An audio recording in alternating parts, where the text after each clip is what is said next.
Hey, what's up, everybody? Welcome back to the channel. And if it's your first time here, welcome. Hopefully, you like what you see and you hit that subscribe button. That way, will update you on our latest videos on your feed. Okay, today we're going to be talking about X-Men issues 43 to 48. This series started back in the 60s. So, we're going to talk about the storyline with Magneto. Now, here, Magneto, he's a lot different than the Magneto we know. Here, he's almost like a mad scientist, right? Like, he's like insane and so forth. He's not as logical thinking, or he doesn't even come off as intelligent as he would later on in the 80s. So in this story arc, we start off with the X-Men at a funeral. Professor X is believed to be dead. It's issue 43. And while they're at the funeral, Quicksilver shows up to give his condolences. So things seem fishy because Quicksilver was at one point part of the Brotherhood of Evil Mutants with Magneto. But then he went to become an Avenger, but now he's back in cahoots with Magneto, and the X-Men don't trust him being there. They think there's more to it, right? Than him just wanting to show his condolence.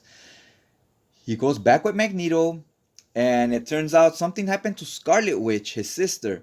And Magneto has something to do with it, but Quicksilver doesn't know this, right? So he's like, oh, she got hit with some type of object in the head, and Magneto, with his mutant ability to control metal, he's like, I could help her.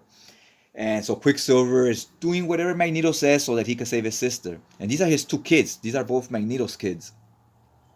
So Quicksilver's still like good at heart. He's just bad because his father is bad. But you could see he has a lot of good in him. He's kind of doesn't want to see Magneto doing the things he's doing. The X-Men show up. They follow him there. We get a quick fight scene, and Magneto quickly overpowers him. He's a lot more powerful than them. You gotta also remember these X-Men are young. They're all young guys in their early 20s, 21, 22, 19. They're pretty young. Magneto, he's already, maybe in his late 30s or early 40s. He's been using these powers for a while. They're still learning how to own their skills, if you will. So he's like Mike Tyson, back in the 80s, just knocks them out in the first round. Once he takes them out, Quicksilver doesn't want to kill them, so he tries to convince Magneto, we don't need to kill them. We could use them. We could start a Brotherhood of Evil Mutants again, and if they hear your speeches, they'll be convinced that your way is the right way.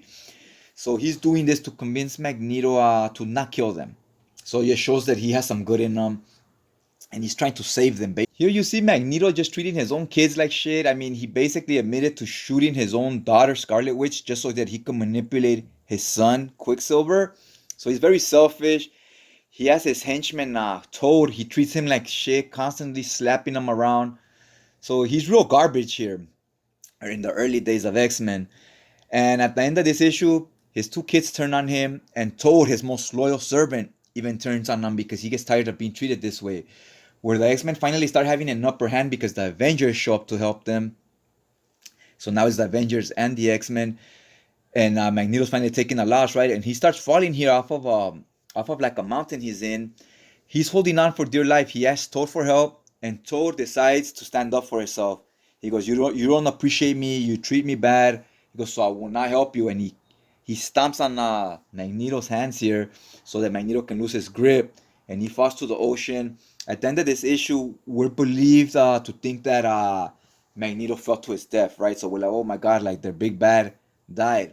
He hit his head on the rocks, fell on the ocean, and that's the end of the issue. I like how they introduced the Avengers here. So it was like a 5-6 issue story arc, plus you had that one issue of Avengers, issue 53. And when the Avengers are fighting the X-Men don't think it's the real Avengers. They think it's Magneto playing some type of trick. So that's why they start fighting with them. And then they see Black Panther, who's new at this time. He had just joined the X-Men. So they're like, oh, this is a fake team. It's not the real Avengers. I mean, look, who is that guy? Because they don't know who Black Panther is. After they fight each other, they let him know this is a new recruit of ours, Black Panther, and so forth. Now they realize it's the real Avengers. So they team up together against Magneto. So it took two whole teams to beat Magneto. So we see how powerful he is even back in these days, right? Before he got more powers and he evolved as a character. He was still very powerful early on. So we knew he was always meant to be built up as the big villain for the X-Men. That it was very cool. The dialogue back here obviously is more dialogue heavy, and the stories are more simplistic because these stories are written in a different time. It's in the 60s. But for what they are, it was very fun, and it's also cool to see where if we don't go back and read some of this old stuff for comic history and so forth, you wouldn't appreciate the more modern stuff as much, right? So when you see where the books come from, you're like, oh wow, you see how much they've improved, right? So yeah, that's it for this issue. We'll do the next episode will be the continuation, which will be continuing from issue 49 and forward, right? Okay, hopefully you guys like this video. Hit that like button and check you guys out next time.